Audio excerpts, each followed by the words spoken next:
Read it, you. Today is April 24th, 1996. The survivor's name is Francis Steinberg, maiden name Elner. My name is Yana Katzap. We're in Flushing, New York, in the USA, and the language is English. Hi. Today is April 24th, 1996. We are conducting an interview with Francis Steinberg, maiden name Elner. My name is Yana Katzap. We're in Flushing, New York, USA, and the interview is in English. Can you please tell us your name and spell it? Francis Steinberg. How do you spell your name? Franes. And your last name? Steinberg. Steinberg.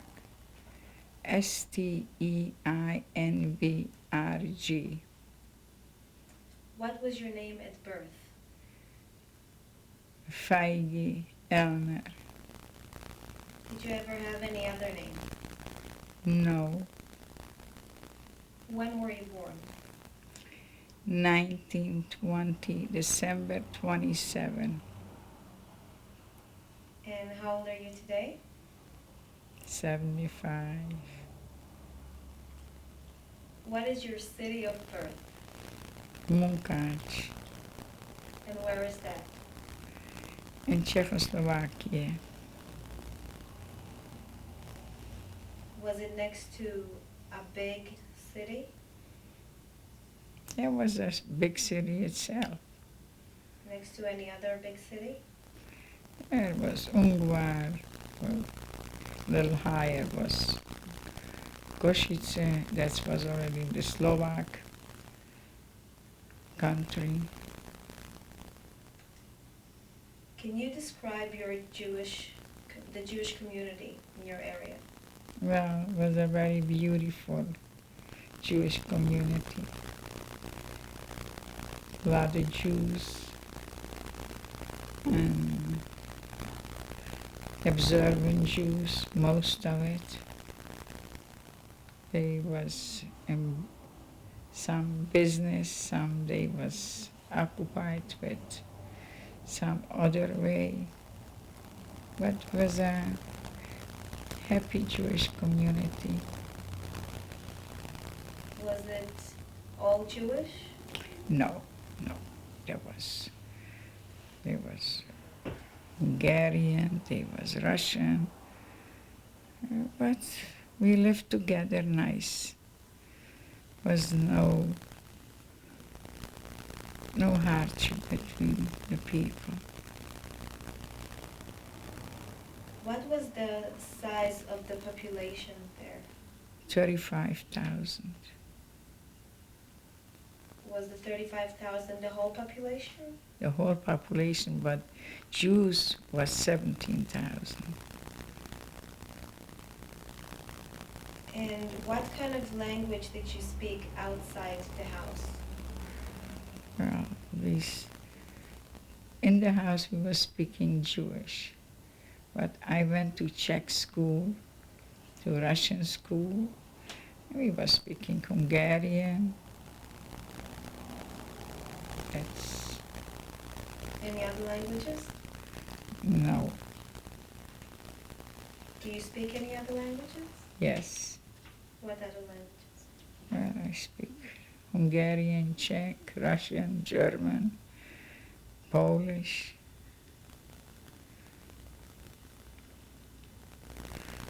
No Hebrew, unfortunately. Did you associate with any non-Jewish? Yes. He had neighbors too. Can you tell me your association with them? Very good.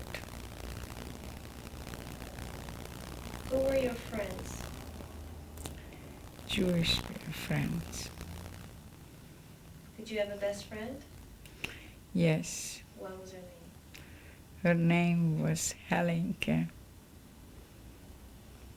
She lived in Batu, but she went to school in Munkac. Did you meet every day? Yes, after school.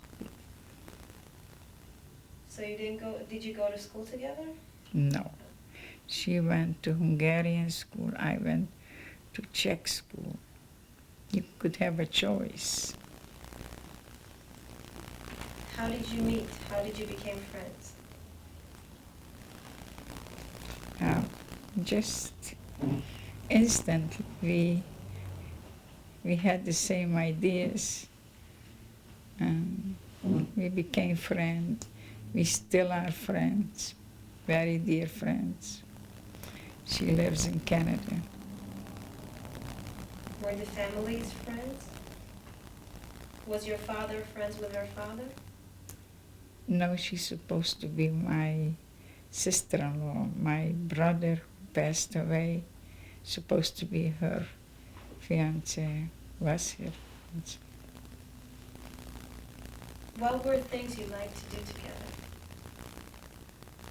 when you were growing up? How was it? What were some of the things that you and your best friend liked to do together? Well, we walked together, talked together. We had fun together. But we didn't run in the same school. Tell me about your school. What was your favorite subject in school? Reading, What did you like to read? history. Why history? I was interested other parts of the world. Did you learn about any other subjects that were interesting to you? Oh yeah, like regular school. Like what? Like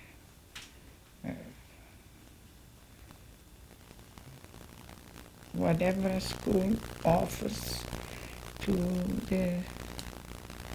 the people. For example? For example, arithmetic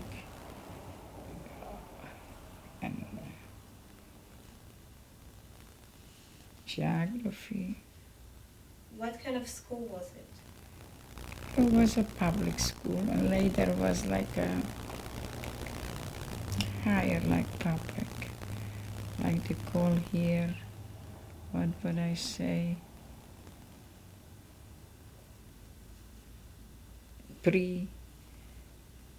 Like high school. Was it a junior high school? Yeah, like a junior high. Did you study any religion in the school? Yes, Which one? Jewish religion. Any other religion? No. Did you encounter any anti-Semitism in school? What was the question? Did you encounter any anti-Semitism? No. Did you have any Jewish teachers? Only the Jewish teacher was who taught us religion. What about the other teachers? The other teachers was Czech, Russian. When I went to Russian, they was Russian people. And then when I skipped, we went to Czech school. It was Czech. Czech teachers. What was your first school? Which school was the first school you went to? Russian. The first was Russian? Yeah. And after that you went? And after that we changed. I changed to Czech school. Why? Was more advanced, was more popular that time. Do you remember the address where you lived? Yeah. We lived in Stefanikova,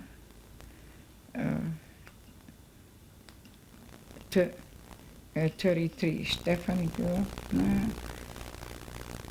33 is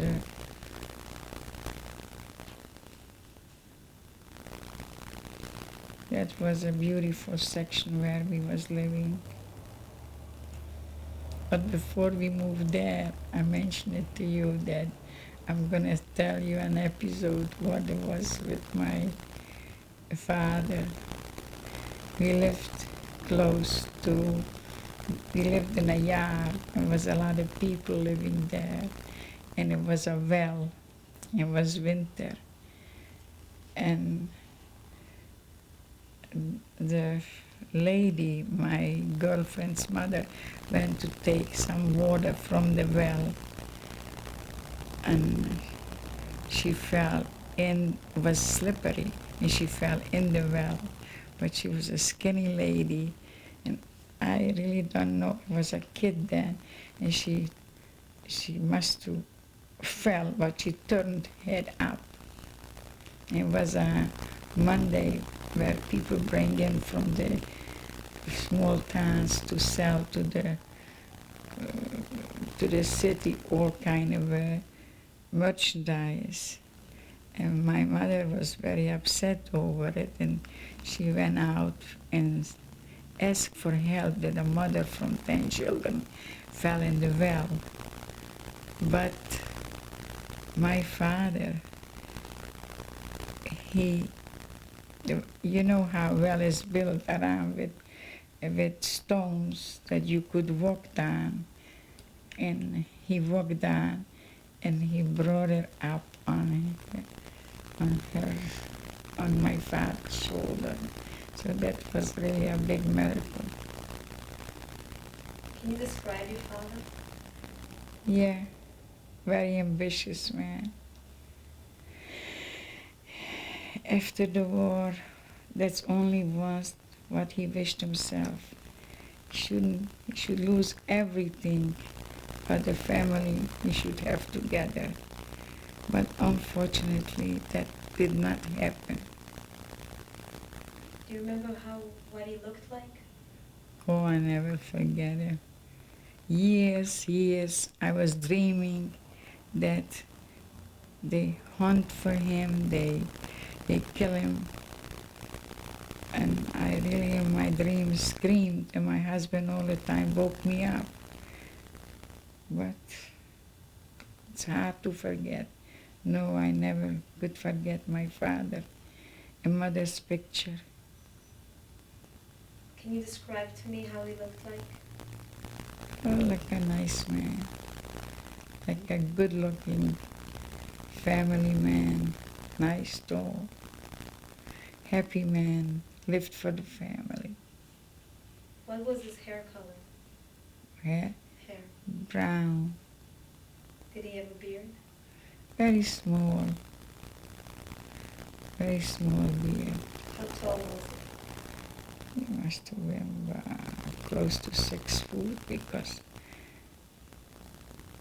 my family are all tall. Only me, he shortcut me. Do you remember what he was wearing on a Sabbath night? Oh yeah, beautiful Shabbos night with candles, with Shabbos meals, and singing 4 sons, 3 daughters. It was a happy family. Who lived in the house? Oh, we all lived in the house then. Can you count the names? The names, yes. My mother comes from a very religious family, father too. And my oldest brother was, shall I tell you the Jewish name? Please. Shmuel Hersh. And then was Yaslu. And then me. And after me came my brother Azariel. And then another brother, Meyer. Then came my sister, Helen. And the youngest one is Rivchu. Did your grandparents live with you? No. I was very, very young when my grandmother died. My father's mother passed away, but I didn't know no other one. What about your mother? Can you describe her? A real Jewish mother who was, because she was an orphan, so she tried very much to give everything what is possible, mainly much love, and to raise him in a nice Jewish way. Education. How did she look like? A religious woman. Shall I show you the picture? Tell me about her. Well, she wore a sheitel, if you know what it is. Can you describe what's a sheitel? Pardon me? Can you describe what it is? A sheitel means she had to cut her hair and wear a wig.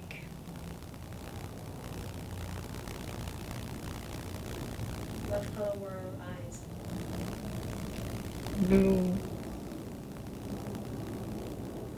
What did she used to wear on the Sabbath night? The Sabbath night, she used to dress up and wear a white apron with lace.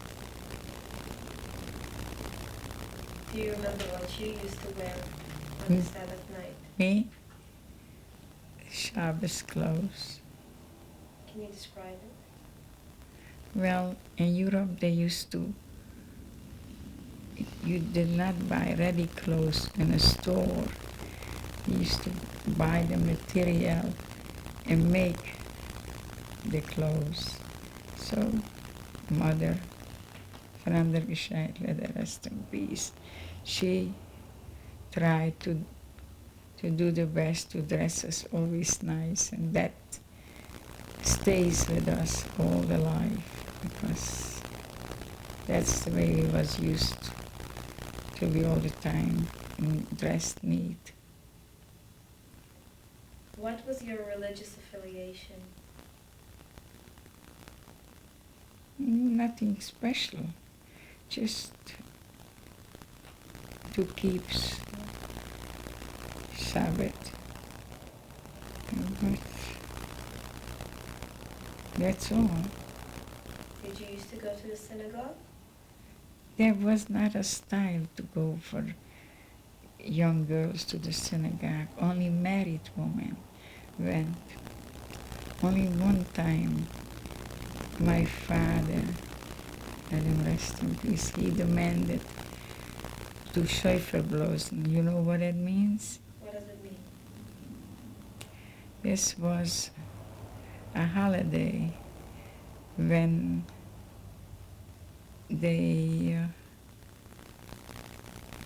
I really don't know exactly what holiday, they blew Schäufer. You know where that,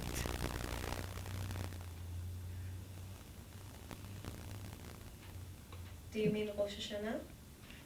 Rosh Hashanah? Maybe it's Rosh Hashanah. To be honest with you, I don't recall now exactly. But he demanded that we should be and listen to that and say a prayer. That's all. Otherwise, we girls didn't went to shul. So did your father go to shul? Oh yeah, every Shabbos. Did your brothers go with him? Yes, proudly. 4 boys. What did you do while the men were in the shul? Well, we davened home. What did you do? Prayed. I said it in Jewish. Well, we prayed home. Did you help your mother with the cooking? Yes, but I was, excuse me, my father had a store, actually two stores, a leather store, and then the Hungarian took it away, and we had a shoe store, and I was there.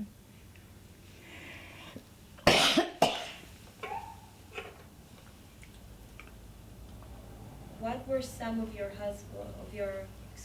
father's interests or He hobbies? liked to read paper. He got from America those big papers, and that Jewish paper, the forwards, and I used to read it. I liked it. How did he get those papers? I really don't know. I think they first came to Poland and then they came to us.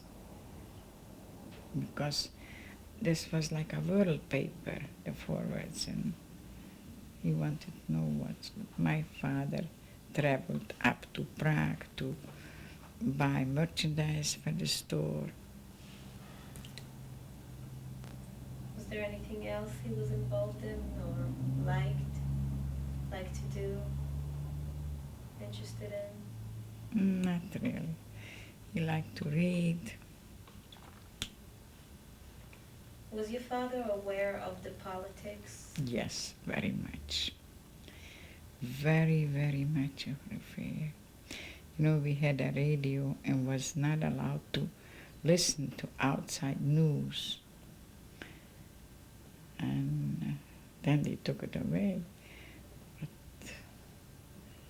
there was from England, I think, they broadcasted Czech news and then Hungarian. But he was very interested in politics. Very much hoped that we'll survive the war. He didn't.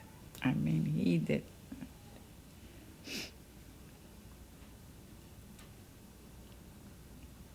What about your mother? What are her interests?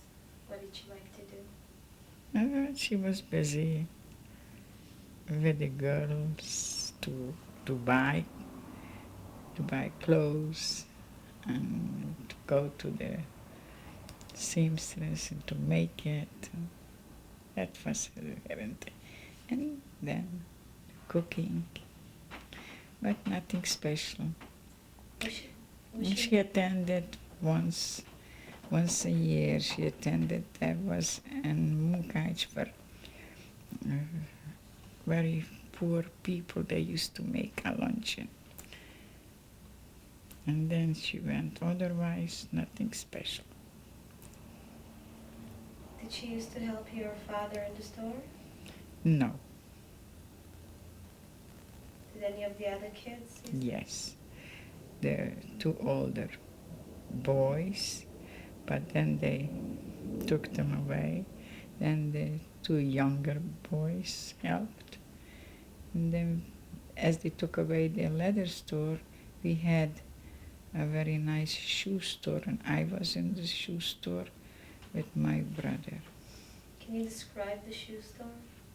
We had ladies and men's shoes. It was fun. Was it a big store? Yeah. How many people worked in the store? Well, me and my brother, and then was a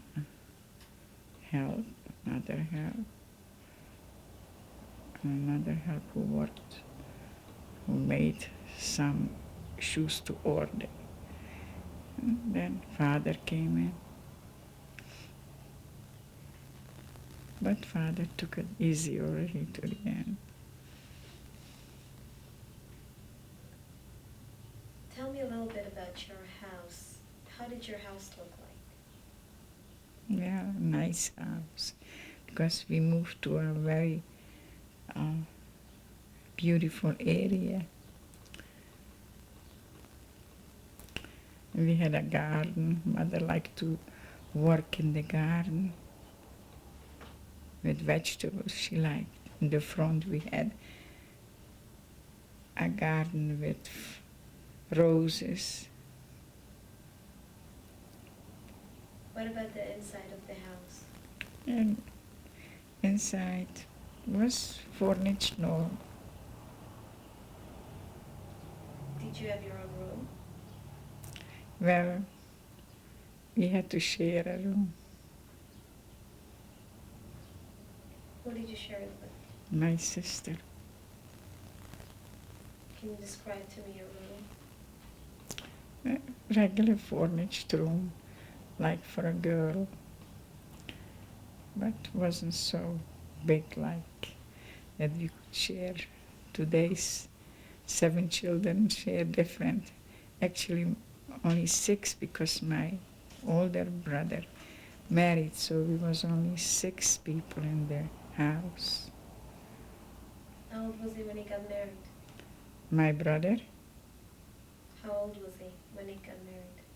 my brother, how old he was? He must have been about 28.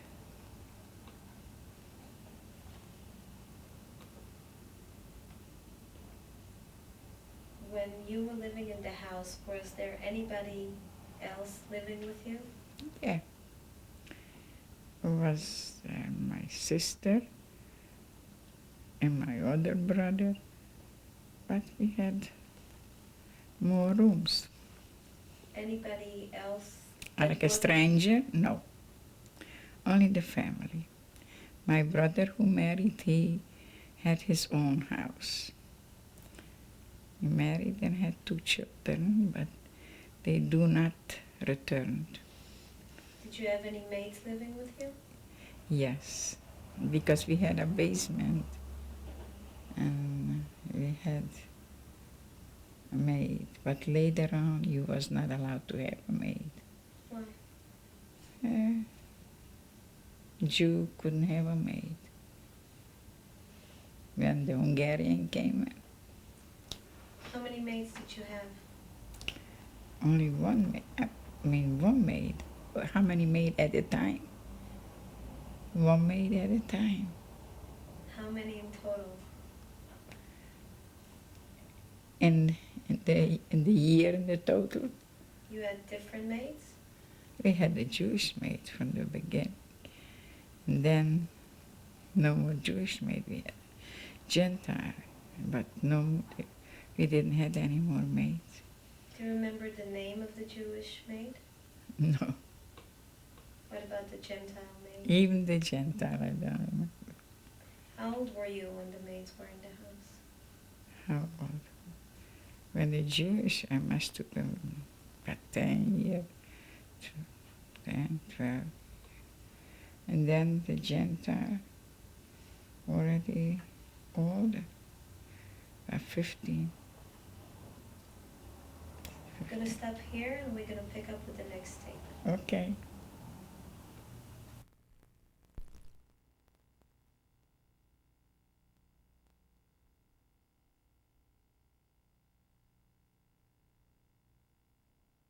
Six, we're interviewing Francis Steinberg Elner. My name is Jana Katsat. This is tape number 2, and we're in Flushing, New York.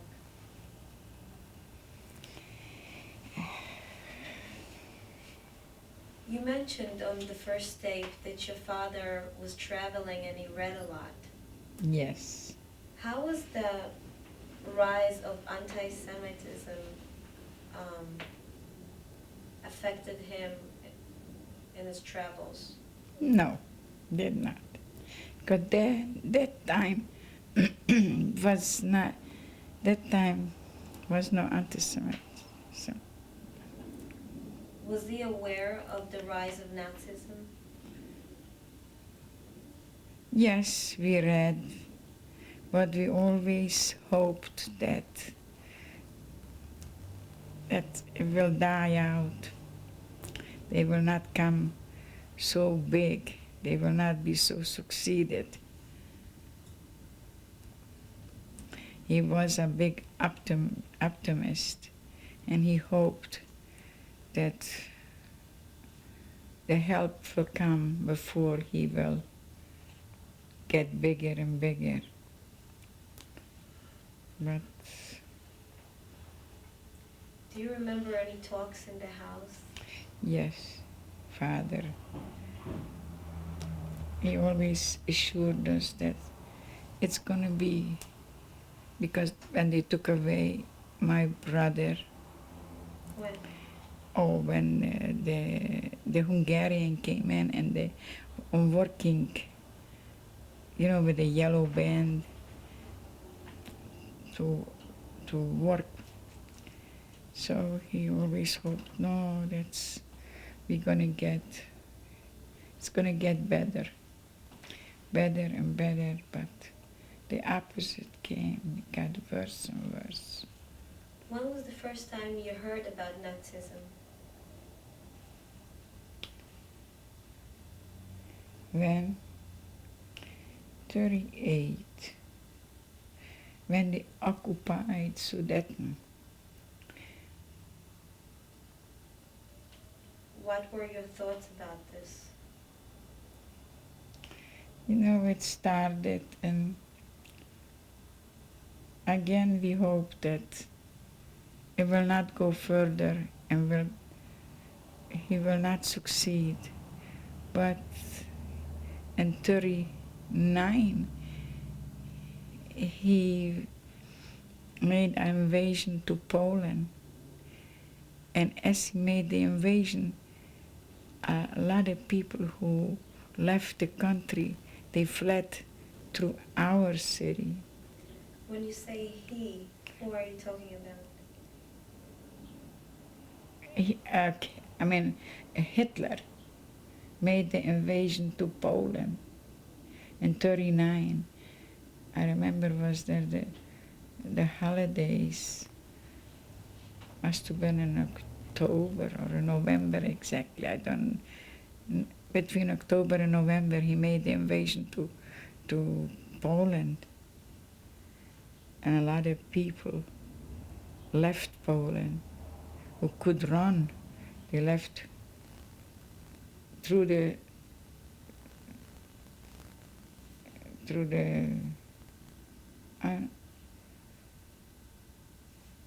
they came through our city. And then he went further and further. And then we read papers that what happening in the world. What did you read? Well, every day we read that he will not go to Russia. He made a pact. He will not go to Russia. Then he didn't kept his promise. What did you hear on the radio? That he occupied Poland. But I think the Poland war only lasted 6 weeks, if I remember. And then he went further, occupied country by country Europe. You mentioned that your father's store was taken, the leather store. Right. Who took it? Well, we had to close it, the Hungarian. The Hungarian came in 39, and the Czech government had to leave the city, and the Hungarian took over the Carpathen. So the Hungarian army took it? Yes. What was your first encounter with the Hungarians? Not so good, because we had a very democratic country with the Czechs. And there was regulations, the Hungarian, so it wasn't too good. But again, we hoped that this will pass by. What were some of the regulations? Well, they took away the stores from the Jews. Then that's what I remember. Do you remember the year? The year 39, 1939, And how old were you? 19 years. So then your father, he opened another store. Yeah. How was he affected with this new store? It was all right. We made a living. And I worked on my father's store. Did you encounter any anti-Semitism while you had that store from the Hungarians? It wasn't such a free democracy like the Czechs had. What was the difference? Well, they was rougher people. For example? You know, for example, they had rules, different rules, but we wasn't used to it. But clearly, I would not remember. How did your community perceive the new regime? It's weakened.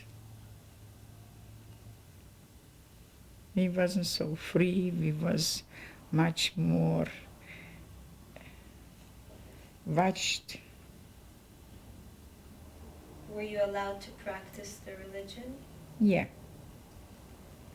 Were you allowed to go to synagogue? Yes. Do you remember the rabbi in your synagogue? Was a very famous rabbi in Munkaj. And he passed away before the Hungarian came in. I think Rabbi Loser, if I remember good. He was very famous. Why was he so famous? Because he was very religious, had a big community, had only one daughter, and he married off one daughter, very educated young man from Poland. He was a big Zionist. You know, he had a wedding like a king. As he came from Poland, they meet him with music and they was dressed up in different clothes. And they celebrated 8 days. Do you remember the celebration? Yeah. Can you tell me about it? They celebrated. It was they came from, they opened even it was closed from Hungary to Czechoslovakia. You needed a permit to come in. They opened it because they made available the people should come in to the wedding. It was a big wedding. I think, if I remember, they even filmed it. I think in 35 was the wedding. Can you repeat the rabbi's name?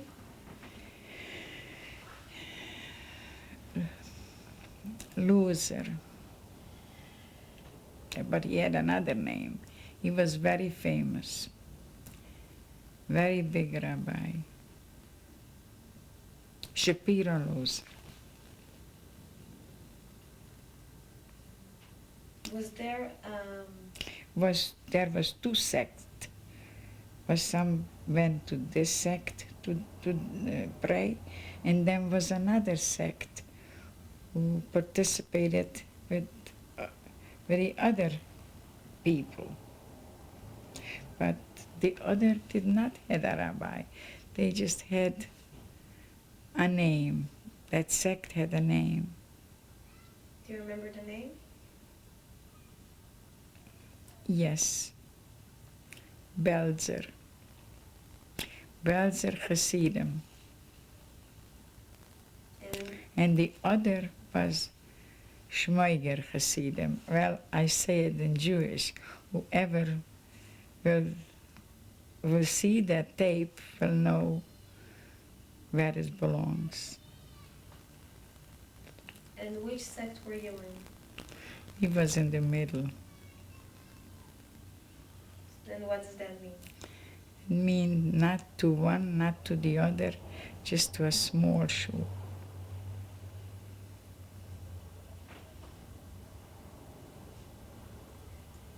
So that rabbi, did he pass away before the Hungarians came? Yeah. I think he passed away before. Was there another rabbi under the Hungarians' rule? No, there was no rabbi. The young rabbi who he took for a son-in-law, he was a big Zionist. He is still living in Israel. Was there a ghetto established in your city? Yeah, when Hitler came in. When did Hitler come in? He came in 1944, in March, I believe. Before the ghetto was established, did you know that the Germans were coming? We know, yes. How? Well, we heard in different countries and that he occupies. And then we knew that the Hungarian gave in and he occupied Hungary. Then he demanded we should wear a yellow star, and he made a ghetto. We lived in a very nice neighborhood, and they concentrated us in a different neighborhood What was the name of your neighborhood? where we was living. Yeah.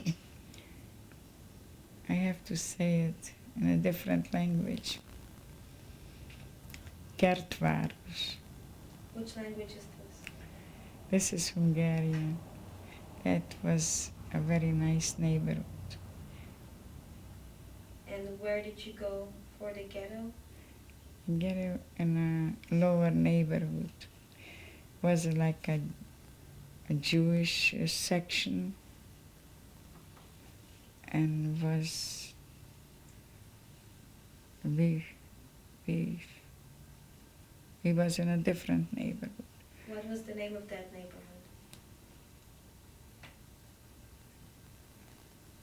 One neighborhood was a Jewish, like a Yiddish gas, Jewish street, and the other was, because I guess was in two places, that the other neighborhood was Kirayutsan, I don't know exactly the name, but we wasn't there too long. What was the date that you went there?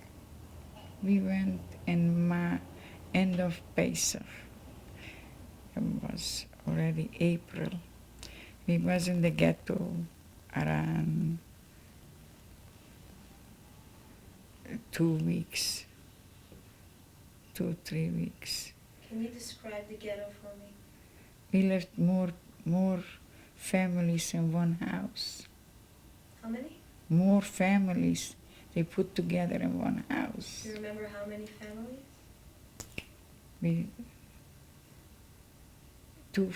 Three families we was in one house. How many people was that? Well, that time it was just mother and father, my 2 sisters. Another family was there with a couple children, smaller children, and in the house where we was, she had, I think, 4 children without a husband because they took away her husband. What happened to your brothers? They took him away. When? My older brother, my oldest. They took him away, and then they took my second one, oldest from me. They took him away too. When was this? 42, 1942. Who took them away? A Hungarian, and then he went out to Poland.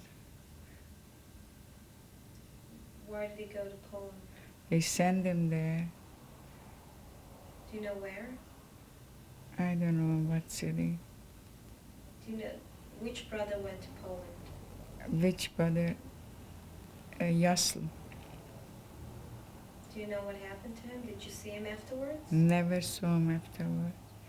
He was in a working place, and then he got typhus, and the German burned the whole place up. So he probably burned alive. How did you get this information?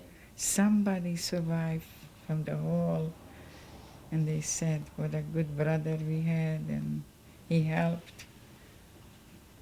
And he did not survive. Do you know the name of that person? No. He met my brother, and he asked, "Your name is Elner?" And he said, "Yes, I met your brother. He was so good to me. He saved me, but he passed away there in the fire where they burned the whole place." What about Shmuel? Shmuel Hersh? Yeah, son. No, he was just in constant ghettos. When was he taken away? He was 40, and he came home a little bit, and then he went back, 41. And Back where? they called him back to the working place. Where was the working place? Oh, some they took him to different places. Did he ever talk about it when he was coming home? No, he never talked about it. What about Azriel? Azriel,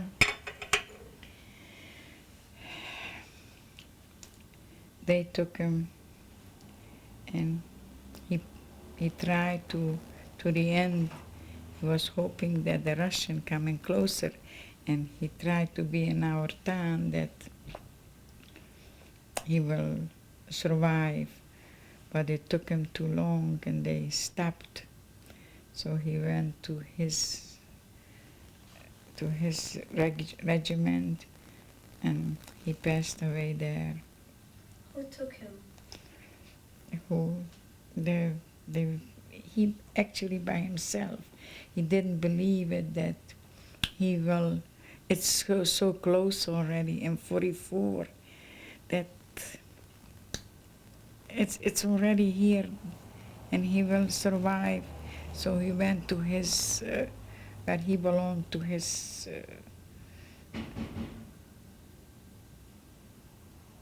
Yeah. I should go on. Somebody is by the door. All right. So, And he passed away from hunger. you said that somebody took him. Well, the Hungarian, they took him Where did they take him? because he's a Jew. Where did they take him to?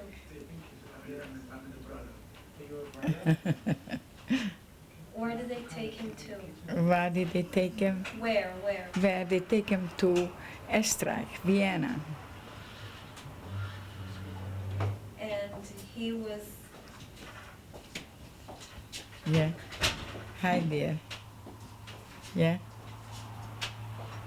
and he was That's taken. my dear brother. Yes. Was he taken to a camp? Yes. He went to a camp, and he just died from hunger there Do you know which camp? in Vienna. I don't know exactly. Going back to the ghetto, the first ghetto. Where was the first ghetto? Whose? that you were in with your family and your I sisters? they took us from the ghetto to the factory for bricks factory. Before the bricks factory, you said you were in a ghetto. Do you remember the name of the ghetto? No, this was like in a section of streets. Do you remember? And if I remember the place, no, dear. Every home had a couple families because they squeezed them in from all over, different people. We was lucky we had only, I think, 3 families lived in a house, in a small house. Some people had much more. In which city was this? In Munkaj. And from there we went then to the brick factory. Before the brick factory, tell me a little bit about your living conditions in the ghetto. It was hard, but was livable. How did you manage with food? We brought with us from home where we was. So we had food. Did your father still have the store? No, everything. We left the house and we just carried with us whatever we was able to carry to the ghetto. Do you remember what you were? We left open the house and everything. Do you remember what you were carrying with you? The most necessary thing. They gave us very short time to get together the stuff. So we took a sheet and put in fast everything. And that's all we had. Did you take anything personal to you? No, nothing. We took our papers, but can I continue? As we went to the ghetto, to the brick factory, so we stood in a row, 5 in a row. And right away they took our papers and they threw it away. So you was nobody anymore.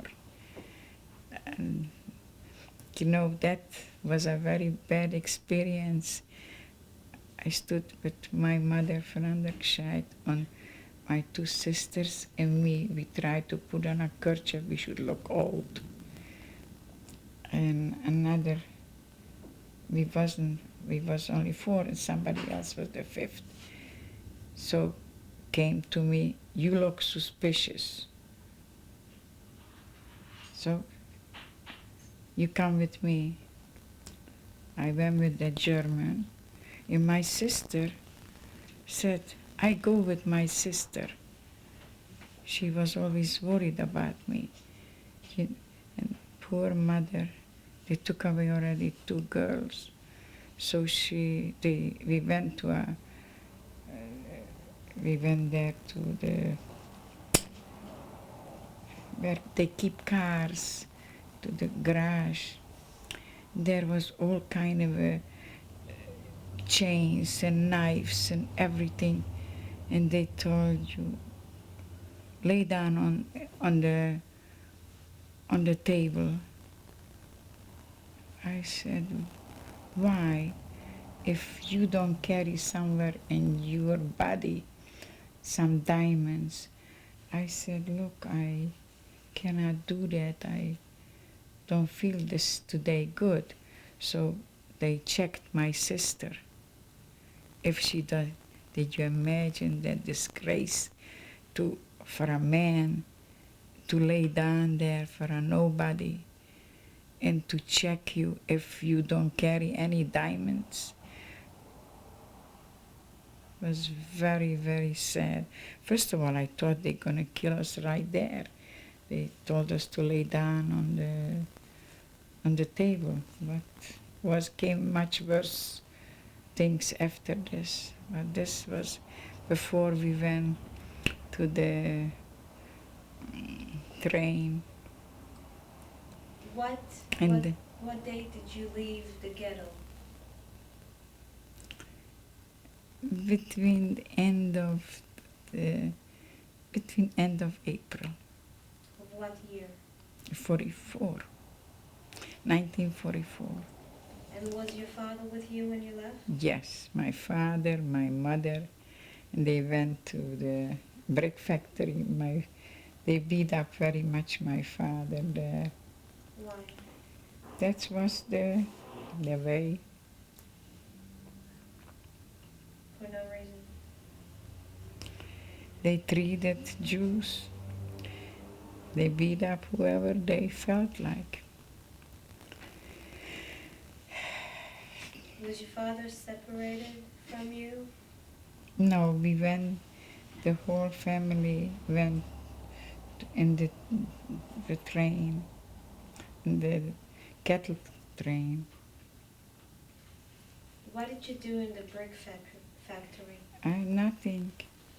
Didn't do nothing. He wasn't there long, very short time. How long were you there?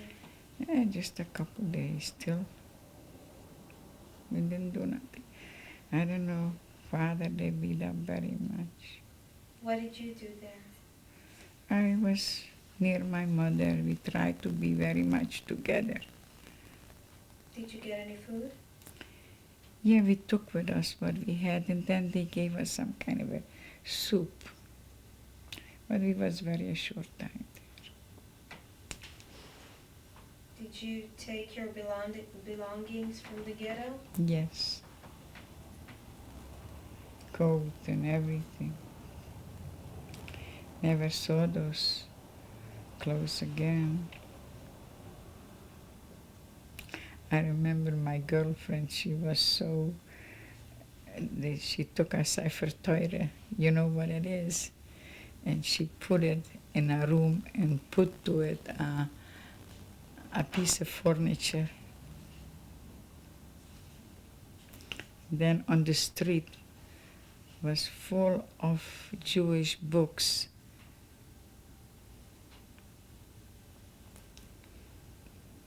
She thought that she is going to save the scrolls.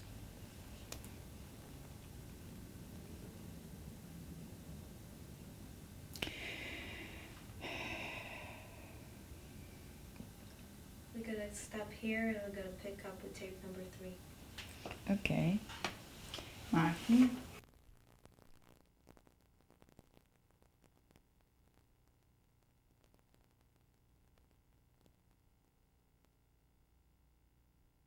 Review with Francis Steinberg.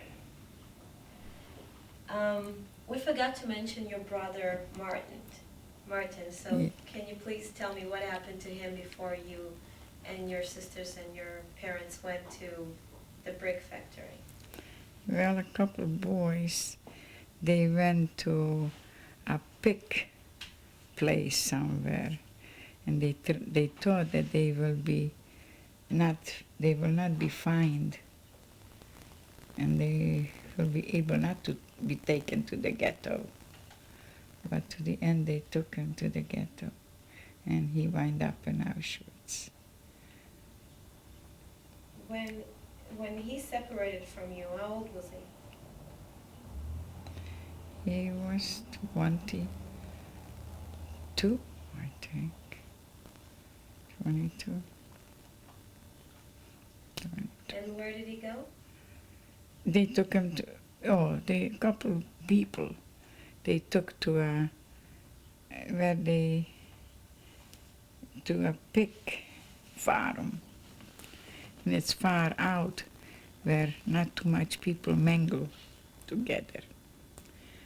But to the end, they took him to the ghetto, to Auschwitz, to the end where already the city was empty. Who found him? One Gentile says, oh, here is some Jews. So, yeah, they wind up. Going back to the brick factory, when did you leave the brick factory? Close to April, end of April, Of what year? 1944. And where did you go? They took us in cattle wagons, and they took us to Auschwitz. We didn't know. where we go. They said they take us for work. Do you remember how long was the ride? Not too long, a couple days. And we stopped in the night. A very, very strong light. And we had to jump down from the wagons, from the cabins, the cabins. And everything had to be fast, fast, fast, fast. If not, you step one on top, one on the other, one on the other. But everything had to be very, very fast. How many people were you per wagon? Oh, a lot, a lot, a lot. It was all full, all full. There you go to the bathroom. There was nothing to drink. I put up when it was very thirsty, so I put up a piece of cup we should able to drink. So the rain we hold outside through the window, and we should able to drink. But we wasn't a long time. Couple days took the trip there, and very big light. Jump fast, fast down, fast down. And there was already people in striped clothes, and you could smell the smell from from the burning people. The big fire you could see. What was the first thing you saw when you arrived to Auschwitz? Well, everything had to go in five, in row of five. I met my sister and then my other sister, she was very young. She was 14 years old, but she was tall. So I guess they took her like older. Everything was fast to go to take a shower, fast to undress, fast to just hold the shoes, fast to shave off your hair. I didn't recognize my sister. I didn't know who she is when they shave you off your hair. Just according to her voice, I know that she's my sister. And then we went there. As we walked, between the gates, I thought it's a crazy house there. People walking around with no hair and long dresses, because they gave you whatever they had. They took away your clothes. Just the shoes you left. The shoes you left. So you didn't know to think. It was no time too much to think, because everything was fast. From one thing to the other was so fast that you didn't know where you are. We came in block 13. Tremendous lot of people in block, must have been about 1,200 people. Every day was a celebration. They counted us. We should not, if we are all there. And Mengele with Gracie walked around and looked and see us, that they said if they had to count that there was 1,200, one local tester had 1,300 or 1,000, and one screamed after to the other, it stimmt. The other said, no, it stimmt nicht. It's not the right amount. So we had to kneel and wait till they find one person was missing. Where was that person? He died in the barracks there. Oh, it's already, the account is there. So we was on 3-layer bridge. You know what that means? 3 layers barrack. And the barracks was 3 layers. we laid one way and the other way against. How many people laid per barrack? But 12 people in one in one row, that way and back and again. But it was 3 layers. You mentioned that you saw Mengele. Yes, Can you tell us a bit about him? he was. Who was he? In German clothes dressed, walked up and down, and then was Gracie. She must have been another leader there. They walked with a big dog, and she had, I mentioned it to you, that she had a leather whip.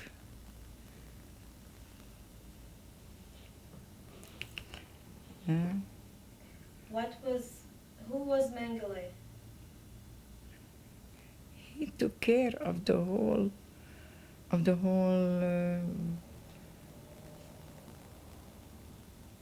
people there, and then was German people too there, was women.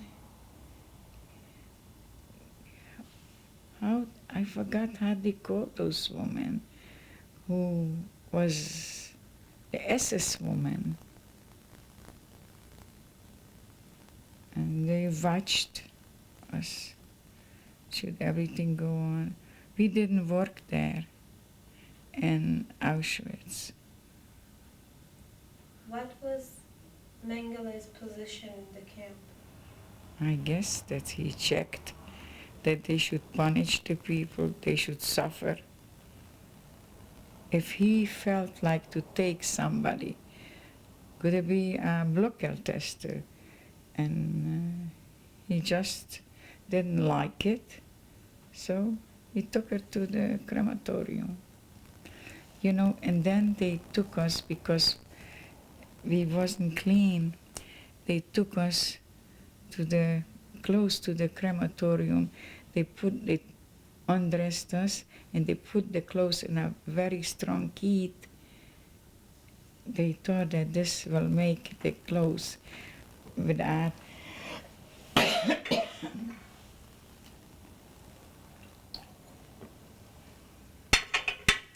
without any box or anything. So the clothes was so bad, some got burned. So my sister came out without any clothes, naked, but she got a blanket. So came to her a French couple and said, "Oh, you look so beautiful, and you don't have any clothes." So she said, "Clothes doesn't bother me, my heart hurts me." And he gave her a bottle of ketchup. So we don't need ketchup. She gave it to the blocker tester, and she got for it, I think, potatoes or something. But our stomach was so much already without food that she got the potatoes, but we couldn't eat just a little bit of it. What did you eat during the day? We got one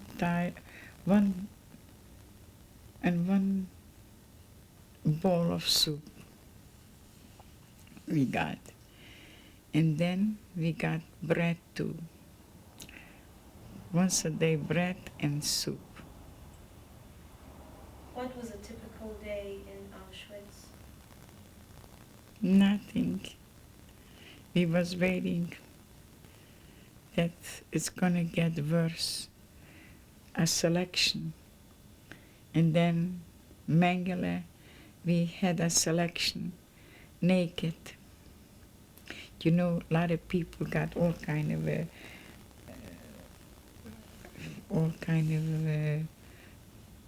blown up from vitamin they didn't eat. So they had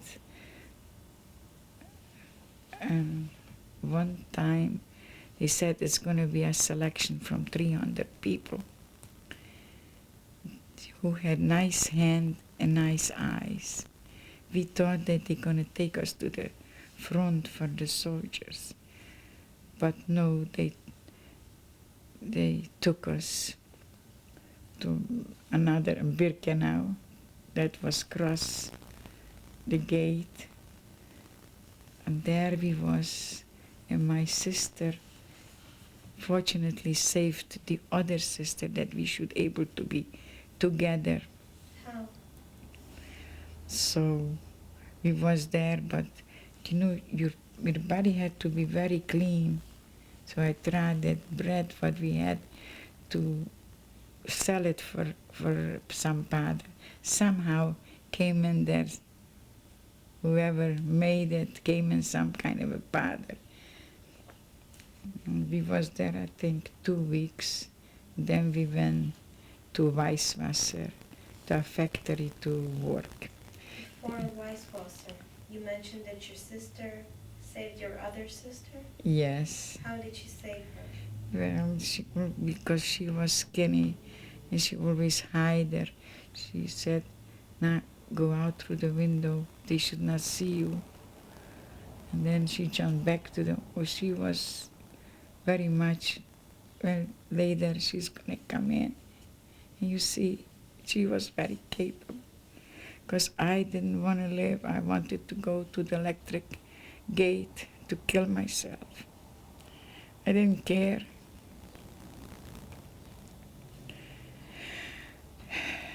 I didn't care for life anymore. There was no life.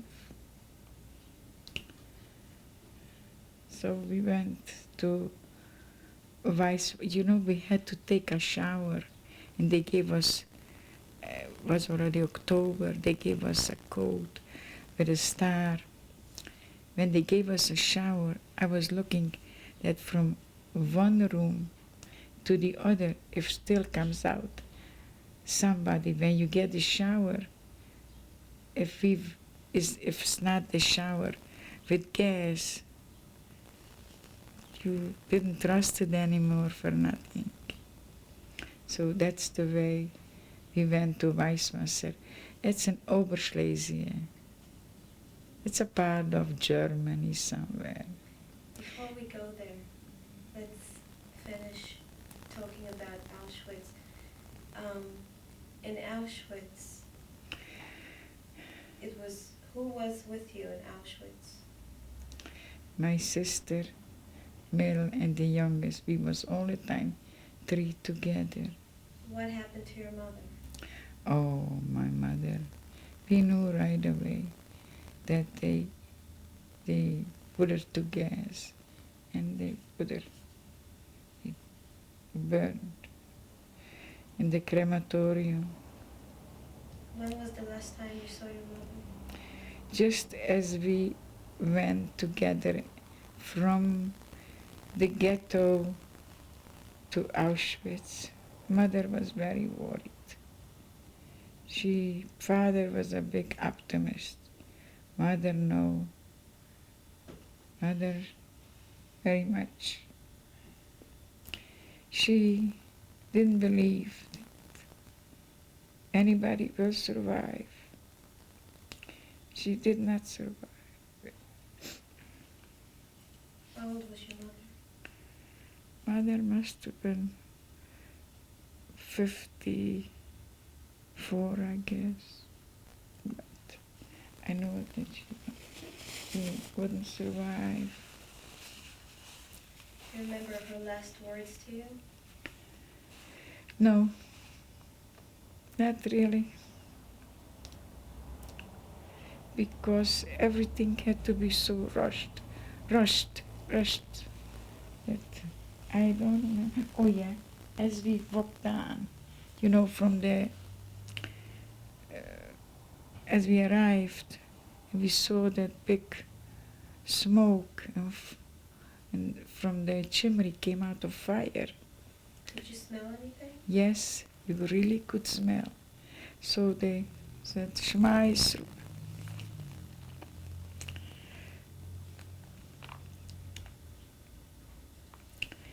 It's very sad.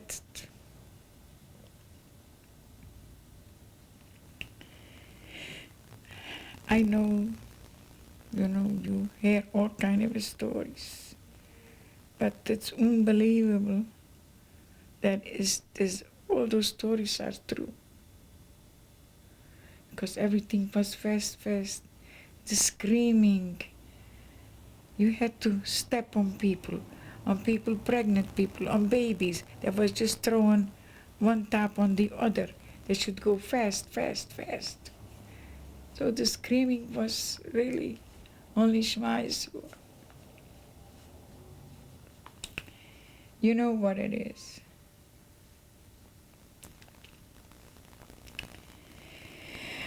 Yeah, What happened to your father?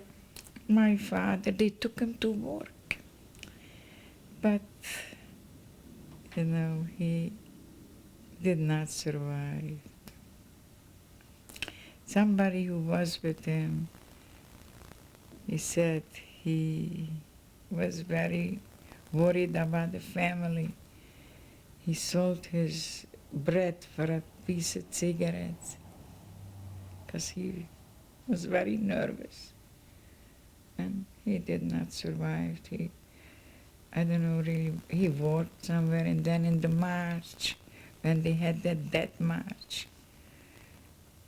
or they shot him, or he fell down and they shot him. Which march was that? I think in Poland he was marching, that march. Do you remember where did he work? No. So you left Auschwitz when?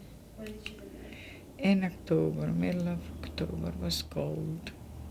Which year? 45, yeah, still 45, 44, still 44. And where did you go? We went to Weisswasser. And how did you get there? They took us by train. How long was the ride? Not long, because this wasn't so far.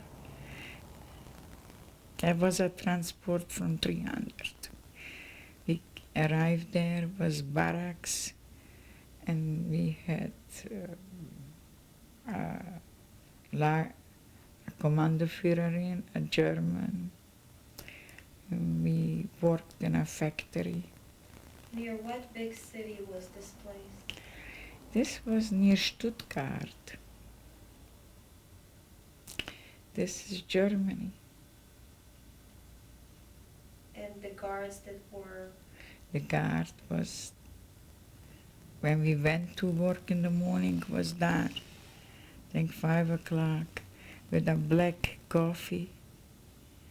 And I guess later they gave us a piece of bread and 1 cup of soup. What did you do there? We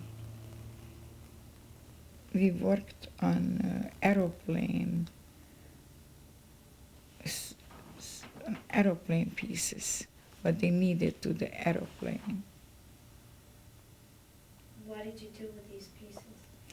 We had to fill them up. They was like a round piece, and had about 5, 6 opening, and we had to fill them up with some kind of a filling under a light, and we had to do that. But we had to produce a lot.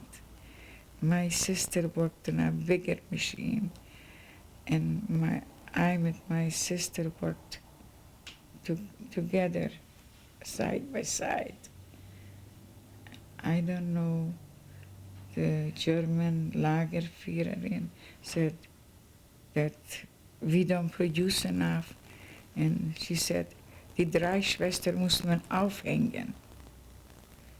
You understand what it means? That the 3 sisters, they knew that we are sisters, that we don't produce enough. But I guess it passed. And then there was another girl who she went in the night to the bathroom, but she didn't left it clean. And she went out and she said, we made a cellar outside. She said, who did it? She said, who will not admit that she did it? Oh, and we had already a little bit of hair. All the girls will have the hair cut off again. Another girl walked out and she said, I did it. She didn't do it. She just wanted to save the rest of us. And then the girl who did it, she walked out and she said that she did it. But it was very, very strict. What happened to her? Well, they cut her hair off. They said that was her punishment. She didn't left the bathroom clean. Did you ever get punished for not being productive enough? No, we tried as much because she made an announcement that the 3 girls will be hanged. And we tried as much as we can to be productive. Because we did before the same thing, but for some reason she said that. Do you remember the guard's name? No. You know, that was very a sad thing. We was walking to the place where we supposed to be, and was ants, a lot of ants was there on the floor. And the German Lagerälteste said, don't step on them, it's a sin. Don't step on it. Just try to walk around them. Here on an ant, they didn't want to step. Look what they did to people. There's no answer for that. They had big power. With the slaves, they had big power. Were there other guards besides the German guards? Yes, was a man. He was a leader in the factory. His name was Stockman. And then the owner, I don't remember, my sister will remember the man who owned the factory. He was good to the people. Was it German? I think he was a German. And Stuckman? Who was it? Stockman was a German. He watched over us. We should produce every minute at a time. I remember we left in the night. We arrived in the morning, in the night, and left at night. So then we had to move from there because the Russian people, the war came closer.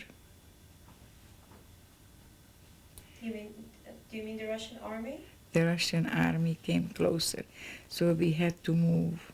First, we said we should make some kind of that they're gonna shoot us out there, you know, they're gonna make, because we was in a camp, and they said that we should make some aisles that they're gonna shoot us there. But was no time, had to be fast. So we went to Stuttgart, we walked. This is a German city. How long was the walk? It was 30 kilometers. How long did it take you? Oh, just from morning till night. So We came into a school.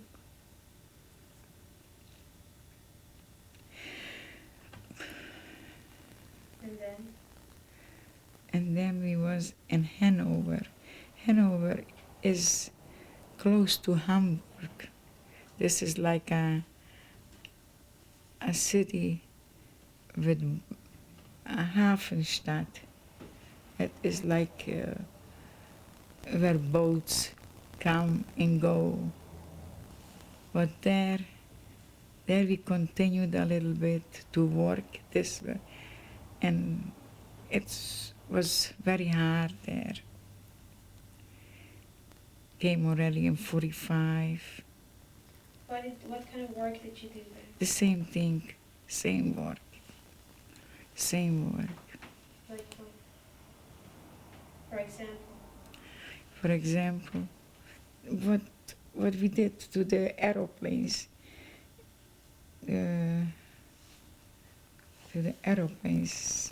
What they needed to the aeroplanes to put on. And then what happened? And then came further. We was there close to April. We was close to April. Then we went to Bergen-Belsen. So how long did you stay in Hanover? Yeah. Hanover we stood was 6 weeks. I remember we traveled, and my sister, she managed the breads, she managed everything. And my younger sister suffered very, very much from hunger. So she said, Helen, look, we're dying anyhow. Give me another piece of bread. And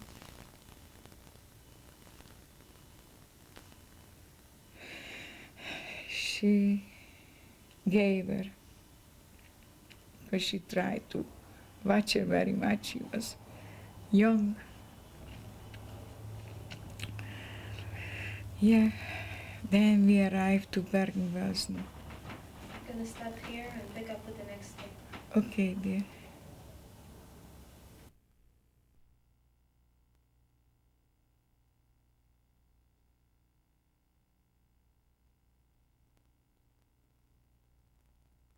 Of an interview with Francis Steinberg in Flushing, New York.